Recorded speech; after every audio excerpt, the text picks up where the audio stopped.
Hello everyone, this is Arpit Chaturvedi and very warm welcome to my YouTube channel Biological. Hope you all are doing well और अब सबने अपना काम धाम दोबारा शुरू कर दिया होगा. So I'm here with the new video on the polymerase chain reaction. ये एक बहुत ही कॉमन टेक्निक है, बहुत सब लोगों ने सुनी हुई है और बहुत ही ज़्यादा इसके एप्लीकेशंस जो है वो हमारे लिए काम आते हैं. मतलब लगभग अगर आप कोई भी लैब में काम करने जाते हो, बायोलॉजिकल लैब में बायो से रिलेटेड, तो आपको पॉलीमरेज चेन रिएक्शन तो यूज़ करना ही करना है. ओके, पीसीआर तो आपको यूज़ करना ही करना है. सो इस वीडियो में हम लोग ये जानेंगे कि आखिर पॉलीमरेज चेन रिएक्शन है क्या, और फिर in the next video I will be discussing about the applications and what are the different types of polymerase chain reaction. Okay, so let's begin the video.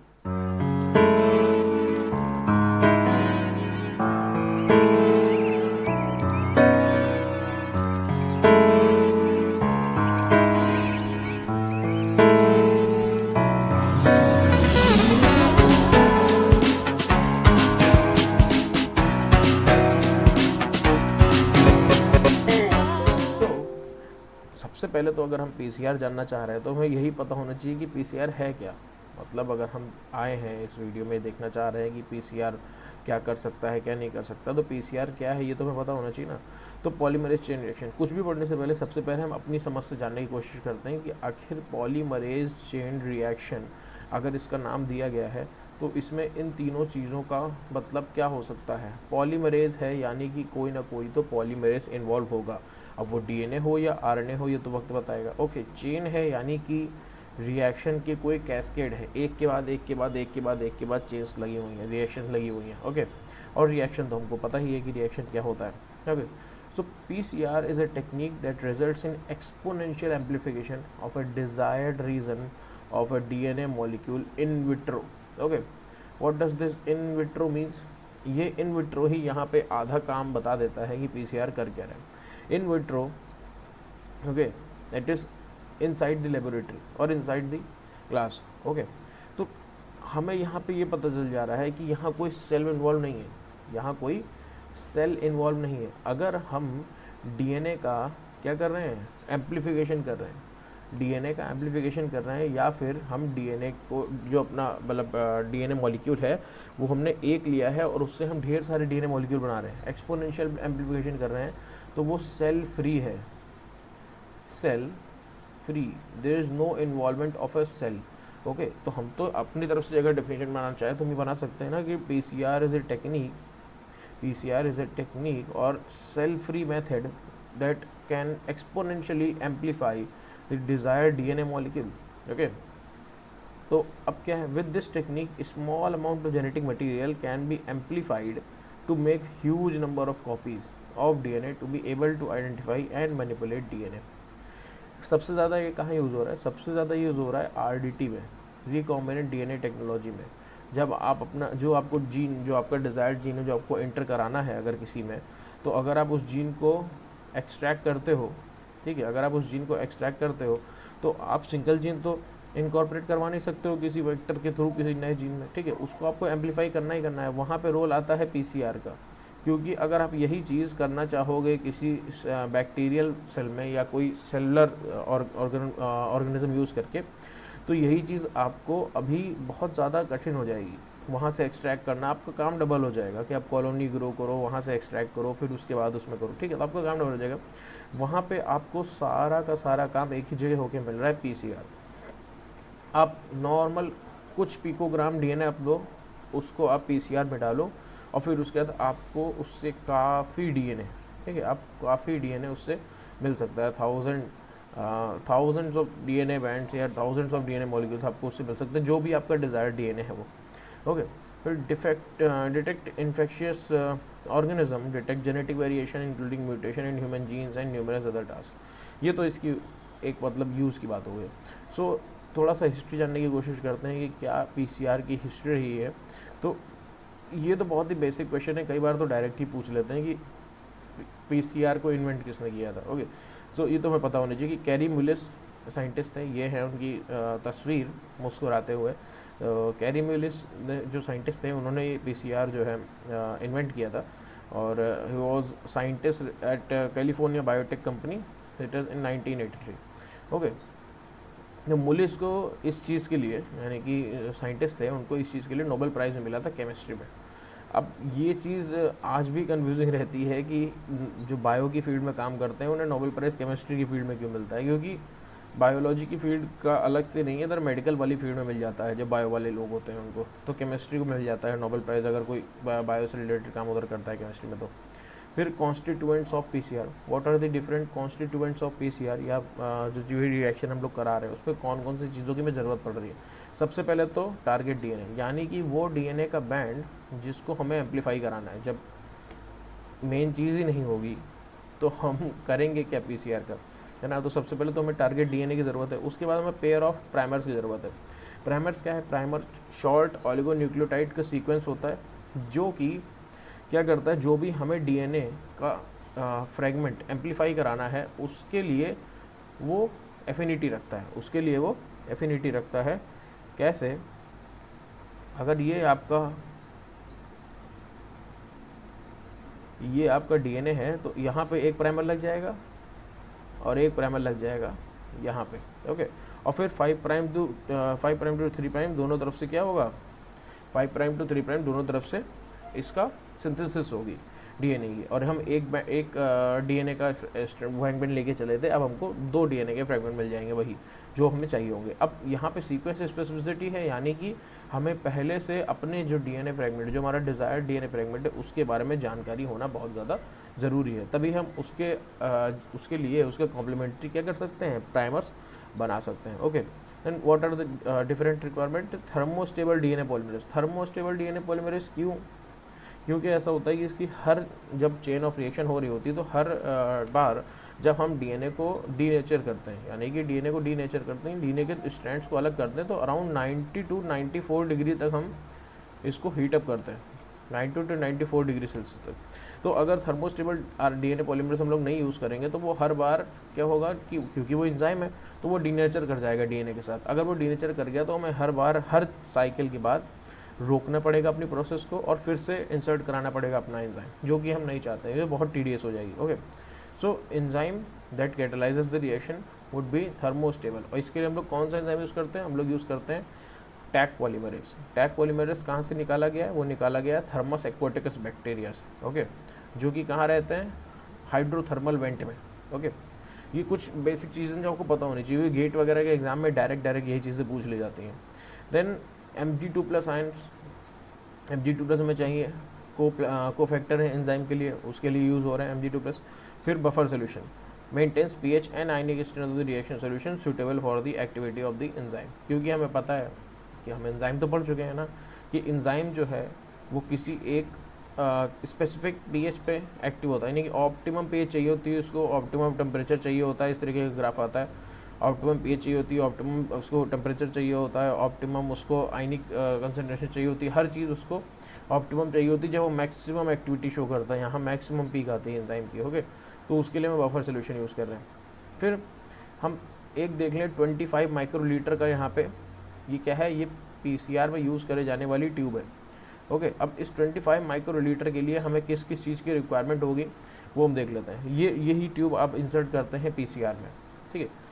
तो सबसे पहले हम क्या कर रहे हैं, हम ले रहे हैं DNAs free water. DNAs free water का मतलब यह है कि उसमें डीएनएज एंजाइम ना हो, ऐसा एंजाइम जो कि डीएनए को ब्रेक कर देता है उसे कहते हैं डीएनएज। अगर हम डीएनएज फ्री वाटर नहीं लेंगे तो ये डीएनए जगह जगह कट कर देगा डीएनएज अगर वाटर में प्रेजेंट होगा। कितना? 16.4 microlitre. Then magnesium chloride 50 millimolar 1 microlitre, okay, क्योंकि हमें Mg2+ आयंस चाहिए। फिर buffer pH 8.3 to 8.82 microlitre. Then DNTPs that is deoxy nucleotriphosphate, जो कि क्या होगा, जब नया फ्रेगमेंट बनेगा, नया डीएनए का स्ट्रैंड बनेगा तो ढेर सारे DNTPs चाहिए ना, तो वो कहाँ से आएंगे? वो बाहर से आएंगे जो हम सोल्यूशन में देंगे या रिएक्शन मिक्सचर में देंगे। That would be 10 millimolar 0.4 microlitre. Then primers 1.5 microlitre. Primers तो भी पता है हमको क्या हो गया, डीएनए पॉलीमरेज यानी कि tag polymerase 1 to 2.5 units, okay. Target DNA 1 microgram. अगर हम इतना डीएनए लेके चल रहे हैं तो सफिशिएंट अमाउंट ऑफ डीएनए हमको मिल जाएगा। तो इस तरीके की दिखती है कुछ पीसीआर मशीन। ये जो अभी हमने ये ट्यूब है जो हमने यहाँ पे फिल करी इतनी सारी चीज़ों से, उसको ऐसे करके इसमें लगा दिया जाता है, टाइम सेट कर दिया जाता है, सारी चीज़ें कर दी जाती हैं। यहाँ पे आपको दिखाता रहता है इस स्क्रीन पे कि अभी कहाँ पे है। यहाँ पे ऐसे ग्राफ भी दिखाता रहेगा कि अभी जो है डीनेचर हो रहा है डीएनए, डीनेचर होने के बाद एनीलिंग हो रही है, एनीलिंग होने के बाद एक्सटेंशन हो रहा है, ये आपको सब यहाँ पे शो होता रहता है। उसके बाद जब प्रोसेस कंप्लीट हो जाती है तो आप इसको खोल के निकालिए, आपको डीएनए का क्या मिलेगा, आपको डीएनए के मतलब एम्पलीफाइड बैंड मिल जाएंगे। फिर पीसीआर काम कैसे करता है, कौन कौन से ऐसे स्टेप हैं जो पीसीआर में आते हैं, है ना, ये बहुत ही बेसिक है। तो इसको हम लोग पहले एक डायग्राम से समझने की कोशिश करते हैं कि पीसीआर के कौन कौन से स्टेप हैं, तब हम इसको ज़्यादा अच्छे से समझ पाएंगे। तो पीसीआर के अगर बेसिक स्टेप देखें तो सबसे पहला स्टेप तो ये है कि डीएनए का फ्रैगमेंट जो भी हमें अलग करना है, हमने जो डीएनए उसमें डाला, तो सबसे पहले तो हमें इस डीएनए को ओपन करना होगा। ठीक है, सबसे पहले तो हमें इस डीएनए को ओपन करना होगा। इस डीएनए को ओपन करने की प्रोसेस को हम बोलते हैं डीनेचुरेशन ऑफ डीएनए। इस डीएनए की ओपन करने की प्रोसेस को हम बोलते हैं डीनेचुरेशन ऑफ डीएनए। अब डीनेचुरेशन जो है भाई सर्टेन टेम्परेचर पर, जैसे पानी 100 डिग्री पे बॉयल होता है, 100 डिग्री सेल्सियस पे बॉयल होता है, ऐसे ही डीनेचर 90 टू 94 डिग्री पे 90 टू 94 डिग्री पे मेल्ट होता है। इसको कहते हैं मेल्टिंग टेम्परेचर। ठीक है, और मेल्टिंग क्या मतलब, double standard DNA would just uncoil itself. ठीक है, ऐसे करके दो हमें खुले हुए स्ट्रैंड मिल जाएंगे, दो खुले हुए स्ट्रैंड मिल जाएंगे। उसके बाद सेकेंड स्टेप होती है that would be on 54 degree Celsius. तो अभी तक जिस मशीन में अभी ये सब बंद हो रहा है, ये मतलब ऐसा नहीं है कि इसको हम निकाल रहे हैं फिर चेंज करें, नहीं, मशीन ऑटोमेटिकली 94 डिग्री सेल्सियस तक हीटअप होती है, फिर उसके बाद वो 54 डिग्री सेल्सियस पे लाती है। और तब क्या होता है, तब प्राइमर एनीलिंग होती है। ये जो छोटे छोटे प्राइमर घूम रहे हैं, ये प्राइमर अपना कॉम्प्लीमेंट्री बेस ढूंढ के ऐसे करके एनील कर जाएंगे। कहाँ एनील कर जाएंगे, एक इधर एनील कर गया और एक इधर एनील कर गया। फिर ये 5 प्राइम टू 3 प्राइम सिंथेसिस करते हैं। यहाँ पे 5 प्राइम 3 प्राइम सिंथेसिस हो रही है, और इसी सिंथेसिस वाले स्टेप को हम बोलते हैं एक्सटेंशन। एक्सटेंशन की बोल रहे हैं, एक बार प्राइमर लग गया तो प्राइमर का जो पूरा वो है उसके बाद उसको एक्सटेंड किया जा रहा है। ठीक है, तो ये कितने डिग्री पे हो रहा है, ये हो रहा है 72 डिग्री सेल्सियस पे। तो क्योंकि एक के बाद एक के बाद एक के बाद एक चेन ऑफ रिएक्शन लगी हुई है, इसीलिए हम इसको पॉलीमरेज चेन रिएक्शन बोल रहे हैं। ठीक है, पॉलीमरेज चेन रिएक्शन बोल रहे हैं। ये जो छोटे छोटे पार्टिकल आपको दिख रहे हैं, ये डीएनटीपीज है जो कि फ्रीली मूव कर रहे हैं। ठीक है, और ये अवेलेबल हैं जब नया डीएनए का स्ट्रैंड बन रहा है। ठीक है, 2 मिनट के लिए करते हैं, 45 सेकंड के लिए हम लोग ये करते हैं, और 1 मिनट के लिए हम लोग डीनेचुरेशन के लिए उसको रखते हैं। तो इस तरीके का ग्राफ आपको देखने को मिल रहा है कि टेम्परेचर पहले 94 डिग्री सेल्सियस पे यहाँ पे आपने डीनेचर कर दिया, डीनेचर करने के बाद टेम्परेचर अब नीचे लाए, एनीलिंग हुई, यहाँ पे टेम्परेचर नीचे आया, एनीलिंग हुई, और उसके बाद ठीक है, ये एनीलिंग हुई, फिर उसके बाद आपने एक्सटेंशन कराया, फिर ये क्या हुआ, फिर से आप डीनेचुरेशन के पास ले गए। तो ये साइकिल जैसे शुरू होती है वैसे ही फिर से वापस रिपीट होती है। ठीक है, ये बार बार रिपीट होती रहती है, और इसीलिए हमको ज़रूरत पड़ती है किसकी, क्योंकि ये 94 डिग्री सेल्सियस पे अगर हम नॉर्मल अपने ई कोलाई का या यूकैरियोटिक सेल का डीएनए पॉलीमरेज यूज़ कर लें तो वो डीनेचर कर जाएगा। इसीलिए हमको टैग पॉलीमरेज की ज़रूरत पड़ती है, क्योंकि टैग पॉलीमरेज थर्मोस्टेबल होता है, वो 94 डिग्री सेल्सियस पे भी स्टेबल रहता है ना, कि इसलिए अगर ऐसा ना हो तो हर बार जब हम डीनेचुरेशन के प्रोसेस में जाएँ उसके बाद हमें क्या करना पड़ेगा, उसके बाद हमें अपने रिएक्शन मिक्सचर में एंजाइम फिर से इंकॉर्पोरेट करवाना पड़ेगा, एंजाइम फिर से इंट्रोड्यूस करना पड़ेगा, जो कि बहुत टीडियस है।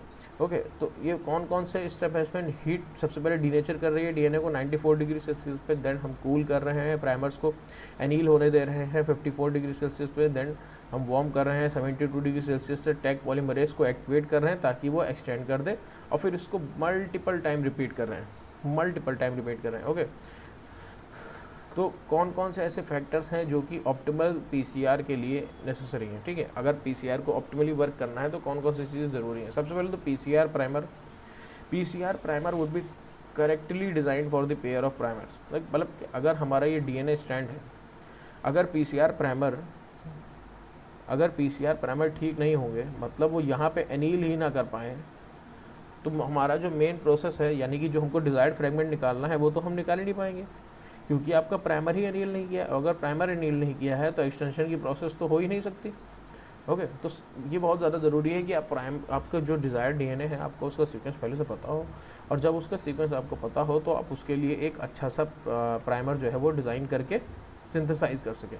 Then the primer dimer hairpin formation should be prevented. मतलब प्राइमर जो है है ना। प्राइमर का सीक्वेंस इस तरीके से होना चाहिए कि उसका डाइमर ना बने प्लस हेयर पिन स्ट्रक्चर ना बने। हेयर पिन मतलब ऐसा स्ट्रक्चर, हेयर पिन ना बने और उसका डाइमर ना बने, यानी कि प्राइमर खुद ही ऐसे रिवॉल्व होकर यू ना बना ले, है ना। वो दो प्राइमर घूम रहे हैं ऐसे करके डाइमर बना ले अपना, फिर तो वो काम ही नहीं कर पाएंगे। मतलब प्राइमर्स जो हैं वो आपस में कॉम्प्लीमेंट्री नहीं होने चाहिए, वो सिर्फ डीएनए के लिए कॉम्प्लीमेंट्री होने चाहिए, जो भी डिजायर्ड डीएनए फ्रेगमेंट है। ओके, फिर डीएनए पॉलीमरेज की बात करें तो थर्मस एक्वेटिकस से निकाला जाता है, तो 170 डिग्री फ़ारेनहाइट तक आपका रेजिस्टेंट होता है, हीट रेजिस्टेंट होता है। ओके, अच्छा ये इसमें एक ख़राब बात है कि इसमें प्रूफ रीडिंग एक्सोन्यूक्लियस एक्टिविटी नहीं होती, यानी कि 3 prime to 5 prime exonuclease activity इसमें नहीं होती है। अगर ऐसा होता तो प्रूफ रीडिंग एक्टिविटी इसमें होती। इसकी वजह से क्या होता है कि कई सारे इसमें चांसेस होते हैं कि हमें कुछ मतलब मिसमैच डीएनए को देखने मिल जाएगा, यानी कि कहते हैं कि गलत जगह गलत बेस पेयर हमारा जो डीएनए पॉलीमरेज है, यानी कि ये थर्मस एक्वेटिकस का ट्रैप पॉलीमरेज है, ये लगा सकता है, क्योंकि इसमें प्रूफ रीडिंग एक्टिविटी नहीं है। ठीक है, other polymerase can be use, जैसे कि पीएफयू है, वेंट है, वो सब यूज़। पीएफयू जो है इसमें ये खास बात होती है कि पीएफयू में ये प्रूफ रीडिंग एक्टिविटी होती है, मतलब पीएफयू जो है वो 3 prime to 5 prime exonuclease activity रखता है। ओके, जबकि थर्मस एक्वेटिकस में या टैग पॉलीमरेज में ऐसा नहीं होता है। फिर बात करते हैं एनीलिंग टेम्परेचर की। एनीलिंग टेम्परेचर बहुत ही इंपॉर्टेंट है। अगर प्राइमर ढंग से अनील नहीं हो पाया तब तो फिर आपका एक्सटेंशन प्रोसेस भी नहीं हो पाएगा। और मान लीजिए अगर आपके 10 स्ट्रैंड हैं, 10 में से सिर्फ 2 पे ही करा एनील प्राइमर, तो फिर सोचिए कि अगर 2 पे करा है तो आपको सिर्फ 4 ही मिलेंगे। आप सोच रहे हैं कि 2⁻n आपको मिलेगी, जितनी आपने साइकिल चलाई है उतना बैंड, लेकिन ऐसा नहीं हो रहा है। तो ऐसा क्यों नहीं हो रहा है? क्योंकि एनीलिंग टेम्परेचर में कुछ गड़बड़ी है, एनील जो है वो डीएनए ढंग से नहीं कर रहा है। ओके, फिर आती है एक मेल्टिंग टेम्परेचर की बात, कि मेल्टिंग टेम्परेचर हम कैसे डिटरमाइन करते हैं। Melting temperature would be determined by this formula, Tm would be 4G+C + 2A+T। जितना ज़्यादा GC कंटेंट होगा, ये एक छोटा सा ट्रिक टाइप का ही है, जितना ज़्यादा GC कंटेंट होगा डीएनए में, डीएनए का मेल्टिंग टेम्परेचर उतना ज़्यादा होगा। ठीक है, डीएनए का जितना ज़्यादा GC कंटेंट होगा उतना ज़्यादा डीएनए का मेल्टिंग टेम्परेचर होगा। तो हमें ये ध्यान रखना है कि जो हमारा डिज़ायर्ड डीएनए फ्रेगमेंट है उसमें GC कंटेंट कम से कम हो, और अगर ज़्यादा हो तो हमको उस हिसाब से अपनी मेल्टिंग टेम्परेचर को अरेंज करना होगा। ओके, सो किस तरीके से इसमें जो डीएनए है उसका एम्प्लीफिकेशन हो रहा है, ये जो आपको 2×2⁻36 दिख रहा है, यही है। इसका एक सिंपल सा फॉर्मूला होता है कि आप जितनी भी साइकिल चलाएं, भाई एक साइकिल का मतलब है ये आपकी एक साइकिल है पूरी, यहाँ से आपने शुरू करा, यहाँ आए, यहाँ तक, ये एक साइकिल है। इसको आप जितनी बार रिपीट करेंगे उसको 1 साइकिल, 2 साइकिल, 3 साइकिल ऐसे करके गिना जाएगा। तो जितनी साइकिल होगी उस हिसाब से फॉर्मूला लगता है 2⁻n। n would be the number of cycles. ठीक है, n would be the number of cycles. तो 2 अगर आप यहाँ पे n पे नंबर ऑफ साइकिल लग दें तो उतने डीएनए फ्रेगमेंट आपको मिलेंगे। तो कितना एक्सपोनेंशियल एम्प्लीफिकेशन है कि बढ़ता ही चला जा रहा है, बढ़ता ही चला जा रहा है, बढ़ता ही चला जा रहा है। ओके, कोई इसमें, और क्यों बढ़ता चला रहा है? क्योंकि एम्पल अमाउंट ऑफ डीएनटीपीस प्रेजेंट हैं और हमारा सब कुछ ऑप्टिमली हो रहा है। अगर सब कुछ अकॉर्डिंग टू दी प्लान हो रहा है तो हमको एक्सपोनेंशियल ग्रोथ मिलेगी ही मिलेगी डीएनए की। मतलब हम एक जो टेम्पलेट डीएनए यहाँ पे लेके चले थे, अब हमारे पास ढेरों डीएनए है। ठीक है, ढेरों डीएनए है। और ऐसा क्यों हो पा रहा है? ऐसा हो पा रहा है इस अद्भुत पीसीआर मशीन की वजह से, जो कि हमें दे रहा है सेल्फ फ्री मेथड डीएनए को एम्पलीफाई करने का। ओके, तो कुछ एडवांटेजेस देख लेते हैं। भाई एडवांटेजेस तो हमें समझ में आ रहे हैं पीसीआर की क्या है, कि बहुत कम डीएनए रिक्वायर होता है। ठीक है, बहुत जल्दी हमें रिजल्ट देखने को मिलते हैं। जितनी ऑलमोस्ट, अगर आपको बहुत ज़्यादा बैंड नहीं चाहिए तो आप 10 मिनट, 15 मिनट, 30 मिनट इतने की साइकिल, इतने का पीसीआर मशीन पे टाइम सेट कर सकते हैं। ठीक है, रेडियो एक्टिव मटेरियल की ज़रूरत नहीं है, बहुत ही प्रिसाइज है और ये पॉइंट म्यूटेशन को डिटेक्ट कर सकता है। ओके, अब हर चीज़ की कुछ खामियां भी होती हैं, हर चीज़ एकदम सही तो नहीं हो सकती। So there are also some limitations of the PCR, that आपको डीएनए सीक्वेंस की जानकारी होना ज़रूरी है। यानी कि जो भी डीएनए सीक्वेंस आपको एक्सट्रैक्ट करना है, आपको उसके सीक्वेंस के बारे में पता होना ज़रूरी है। क्योंकि अगर ऐसा नहीं होगा तो आप प्राइमर ही बिल्ड नहीं कर पाओगे। अगर आप प्राइमर बिल्ड नहीं कर पाओगे तो आप कैसे उस पर एनील करवाओगे और कैसे वो डीएनए फ्रेगमेंट को एक्सट्रैक्ट करोगे। ओके, तो उसके बारे में पता होना ज़रूरी है। फिर no proofreading in the Taq polymerase error, इसका जो है वो काफ़ी है। 40% आफ्टर 20 साइकिल्स। अगर हम लोग अपने यूकैरियोटिक डीएनए पॉलीमरेज का देखें तो 1/1 लाख होता है एरर, मतलब 1 लाख बेस पेयर्स में कहीं एक एरर होती है ओके। और यहाँ पे एरर बहुत ज़्यादा है 40% after 20 cycle okay. Short size limiting amount of PCR product okay, up to 5 KB can be easily amplified. अगर बड़े फ्रेगमेंट आपको एम्पलीफाई करने हैं तो वो होने में दिक्कत होगी, शॉर्ट साइज आराम से हो जाते हैं, ठीक है। Can not amplify gene that is greater than 100 KB। तो ये सारी चीज़ें हैं जो कि can not be used in genome sequencing project okay. तो ये सारी चीज़ें that are the few limitations of the PCR. I hope this video would be helpful for you, so thank you so much. और अगर इस video में जितनी भी सारी चीज़ें थी जो आपको नहीं दिख रही हैं तो इसका PDF मैं इसके साथ ही अपलोड कर दूंगा और उसका लिंक डिस्क्रिप्शन बॉक्स में दे दूंगा okay. So keep sharing, keep loving the channel, thank you so much. This is Arpit Chaturvedi signing off.